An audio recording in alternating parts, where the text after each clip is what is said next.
যে সবাই যদি মুসলমান হয়ে যায় এত জায়গা জান্নাত দেওয়ার জন্য আল্লাহ পাইব কই, ঠিক না? এটাও তো কইবেন, ঠিক না? এত জায়গা কই পাইব, ঠিক না? তাহলে তো আপনারা সৌরজগৎ পড়াইতেইব। আমার সৌরজগৎ পড়াইলে দেখা যাবে জায়গা আছে কিনা নাই। কন্ত সূর্যটা দুনিয়ার চেয়ে কয় গুণ বড়? আচ্ছা 10 দিয়া ভাগ দেন, দেখেন কয়জন মানুষের ভাগে পড়ে। 10 দিয়া ভাগ দেন। নাই মোবাইল 13 লক্ষরে 10 দিয়া ভাগ দেন, কয়জন মানুষের ভাগে পড়ে? তারপরে 2-4টা আরো শুনাইতেছি। কয়জনের ভাগে পড়বে? 13 লক্ষরে 10 দিয়া ভাগ দিলে একজনরে তো 10 গুণ দিব, ঠিক না? তো দুনিয়ার থেকে কত?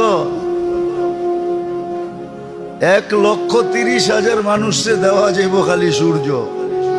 সূর্যের পাশে যেটা আছে অ্যান্ড্রোমেডা, এটা সূর্যের চেয়ে 50 লক্ষ গুণ বড়।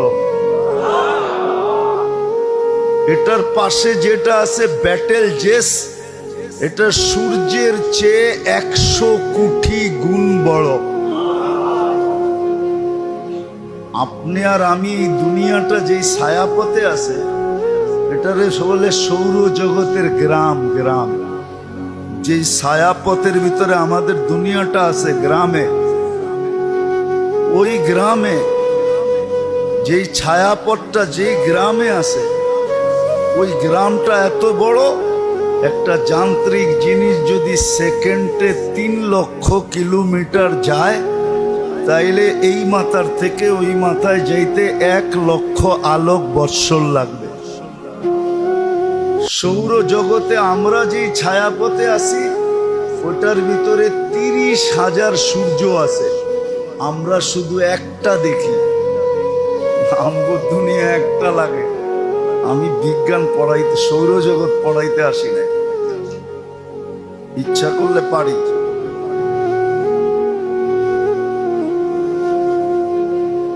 জাগার অভাব হবে না, আপনি ওটা চিন্তা করেন না। অনেকে ভাবে 800 কোটি মানুষ যদি মুসলমান হয়ে যায় তো আল্লাহ এত জায়গা দিবে কই থেকে, ঠিক না?